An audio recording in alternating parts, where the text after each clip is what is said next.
Ready for a deep dive? Today we're tackling Atomic Habits by James Clear. It's all about those tiny changes that add up to huge GE results. Right. It's not about some overnight transformation. It's about getting 1% better each day and how that compounds over time. And Clear walks the walk. His story is honestly wild. He had this awful accident in high school, like dislocated eye, facial fractures, the works. Yeah, he couldn't even drive for 8 months. Imagine having to relearn walking in a straight line. It's incredible. It took him 8 months to even drive. Wow. And all through Atomic Habits, he talks about embracing those tiny gains. He couldn't walk for a while, so during those 8 months, he just focused on what he could do each day. Exactly. It wasn't some miracle recovery. It was, what's the smallest improvement I can make today? Mm. He just kept building on that. And it's not just about bouncing back from a setback. This is the same guy who became an academic, all-American, successful entrepreneur. The guy lives this stuff. And that's what's so cool about it. These principles, they apply to everything. It's about realizing those tiny actions done consistently, they determine where you end up. He has this analogy I love about a plane taking off from LA. If the pilot changes course by just a couple degrees. They could end up in New York instead of DC, right? Same starting point, totally different destination. Exactly. Small change, huge EE difference in the long run. That's compounding in a nutshell. And it's not just these big dramatic examples. Think about your own life. Are you spending less than you earn? Each dollar saved is like that tiny course correction, steering you towards financial stability instead of being in debt forever. Exactly. Or hitting the gym, even when you'd rather binge watch something. Each workout, no matter how short, it's an investment in your future health. Kid Clear says time magnifies the margin between success and failure. It's so true. It's what we do consistently that defines us. Not the grand gestures, but the tiny, almost invisible choices we make every day. Those are the things that make or break us. Not in some far-off future, but right now. It's not about setting goals. It's about becoming the type of person who achieves those goals. Right. He really pushes back on that whole set a goal, crush it mentality. He says a goal-first approach, it can backfire. Think about it. Achieving a goal, it's often a momentary change. Right. Like you hit your target weight, you finish that huge project, then what? You're not happy forever after. Exactly. It's that trap of, once I reach my goal, then I'll be happy. We put off happiness instead of finding it in the journey. And the goals can be at odds with who we are now. We say we want to be a writer, but then spend all day on social media instead of, actually writing. Our actions and aspirations don't match. It's so easy to get stuck in that loop. Speaking of loops, that's where the plateau of latent potential comes in. This idea changed how I view progress completely. It explains why we feel stuck even when putting in the work. We expect progress to be this straight line upwards, but it's not. It's messy. We get discouraged easily when we don't see results right away. It's like heating an ice cube. From 25 to 31 degrees, nothing seems to be happening. But at 32, meltdown, those earlier degrees weren't wasted effort. They were building up to the change. It's such a good analogy. And it's encouraging, right? Those overnight successes we see.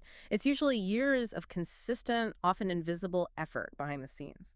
So how do we actually get to that meltdown moment? How do we go from who we are to who we want to be?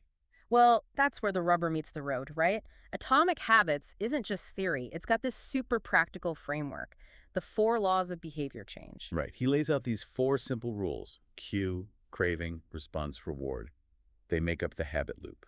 And they all have to be there. If even one's missing that behavior, it's not sticking around as a habit. So first up, the cue. What is it that makes your brain go, time to do the thing? Yeah. Could be anything, really. Yep. Time of day, where you are, even how you're feeling. Our brains are wired to seek rewards. The cue's like a little signal that a reward might be coming. So if I always have a cookie after lunch, just seeing my lunch plate. That could become the cue. Your brain's learned lunch plate, cookie time. It's associating the two. Which leads us right to the craving. This is the why behind the what, right? Exactly. We don't crave the habit itself. We crave how it makes us feel. We don't crave a cigarette. We crave that relief from nicotine withdrawal. Or that feeling of connection, or maybe just distraction when we're scrolling endlessly on social media. Right. Understanding that underlying craving, that's key. But then comes the response, the actual habit. Biting your nails, meditating, whatever it is. And this is where it gets tricky. Because even if the craving is strong, If the response is hard, if there's a ton of friction, we're way less likely to do it. to make it easy, reduce that friction. Right. 100%. And that brings us to the final law, reward. This is what makes it stick. Our brains are reward-driven. They love that positive reinforcement. There's that great example in the book about those Japanese train conductors. They do this point and call thing for safety checks. Seems simple, but it works. By saying it out loud, they're making it more engaging. They're less likely to miss a step. It's like adding a little reward to the process itself. And Clear's got tons of these little tips.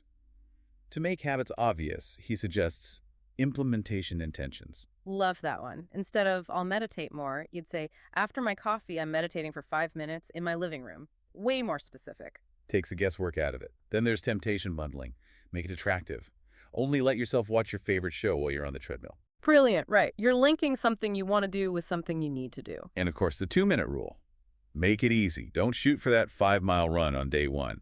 Just focus on putting your running shoes on. The tiniest step, because once you've started, you're way more likely to keep going. And to make it satisfying, Clear says, pick rewards that align with who you want to be. Don't reward your gym session with a donut. Right. That's sending mixed messages to your brain. Reward yourself with a massage or something. Something healthy that still feels good. He talks about this study in Pakistan where they gave villages free soap to encourage hand washing. Diarrhea rates plummeted. It wasn't just about hygiene. It was about making hand washing enjoyable. They liked using the soap. Small change, huge impact. It's not always about willpower. It's about designing a system that sets you up for success. Exactly. Work with your brain, not against it. That's the key takeaway here. 4 laws down, habits forming. But Clear doesn't stop there. He's got strategies to take it to a whole new level. New level, huh?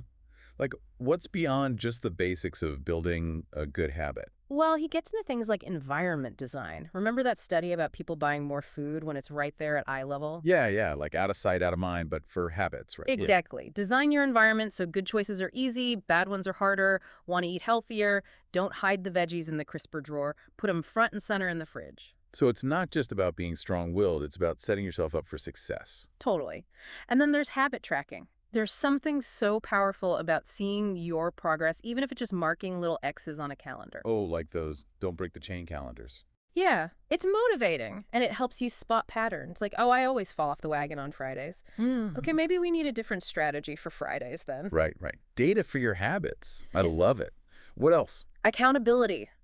Clear tells this story about an Auburn football coach, right? The guy's trying to lose weight, so he makes this bet with his friend. Okay. If he misses a workout, he has to wear an Alabama hat all week. Talk of motivation. Ouch.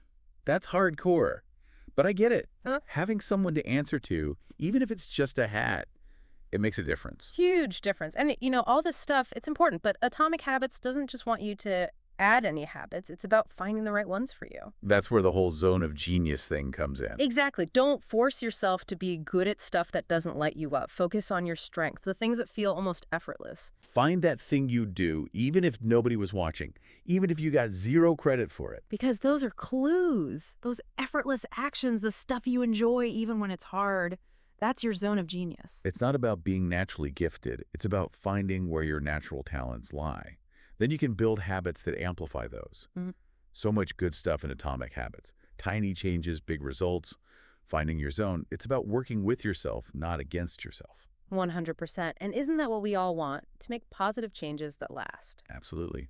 Well, on that note, until next time, keep diving deep.